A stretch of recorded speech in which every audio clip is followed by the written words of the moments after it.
All right, so let's talk about the newest of new when it comes to retarded politicians and various ways that they want to inflict their ways of life on you. Here's essentially what I'm talking about. So there's this German politician. I'm not going to mention his name because I'm not going to talk about him in a very, very charming manner. But a German, let me see, a German politician who's a politician for some liberal party in Mannheim, in Germany, wants to introduce sex parties in the local city hall, saying that that will create the ultimate closeness with the citizens. And this guy is a nudist politician himself, and he thinks that the idea of having random sex parties in the city hall, that's a good thing. There are various ways I could have gone about this. I could have called the guy retarded. Well, I think he's retarded. But I could also have sat here and just mocked and ridiculed him. Maybe I should do that, but instead I could rather explain to you what's so wrong about this. Because if you think in terms of sexuality and throwing off your clothes, then what sort of a signal are you sending out to others? Well, you're essentially saying that, hey, I'm cheap because I'm accessible to everyone. Why do whores and sluts and prostitutes have such a low-level status? Well, it is because literally they're free not free, but they're accessible for everyone. All you need is money, and you can pay for play, essentially. And you can have what you want. This is opposed to somebody who doesn't shed their clothes that easily. It's because they're hard to get. It's because getting them comes with certain work. And it comes with a certain expectation as well. And you can't expect to have whatever you want, because that's not how their society. Excuse me.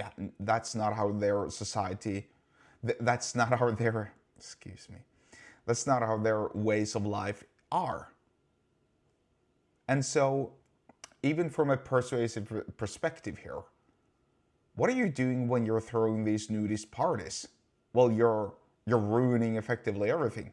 You're making everyone accessible. You're attracting the sort of perverse people who feel sexually aroused when they can walk around and look at other naked people. Because what are people looking for or looking at when they're looking at other naked people? Well, they're comparing their dick size or their boob size. That's what they are. Hips, butts, whatever. But for the most part, they'll look at the genitals.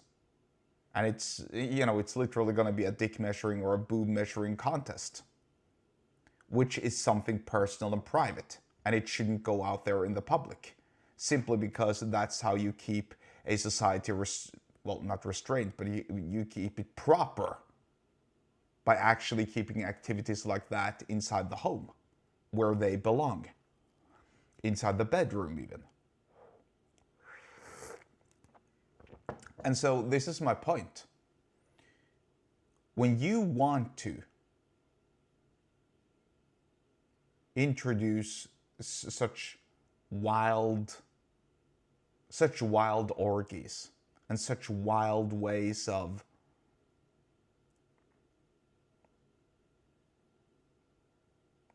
existing in life, and such,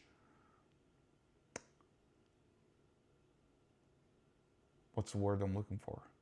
Such degeneracy was the word I was looking for. Then that might be a sign of disease. That's actually how the Roman Empire, or those were actually things that happened towards the end of the Roman Empire, as we know it today. Well, the Roman Empire continued in the East and in the West, but before it was split up, is they would throw these random sex parties. And so bottom line is, when you give everybody what they want instantly, you cheapen their value. And that's why they become less persuasive. And that's what persuasion is for. Getting what you want and having to work for it. If you want to learn more, then get subscribed to my email list. The link to do so is in the episode description wherever you're watching and listening to this. And I'll see you there on the other side.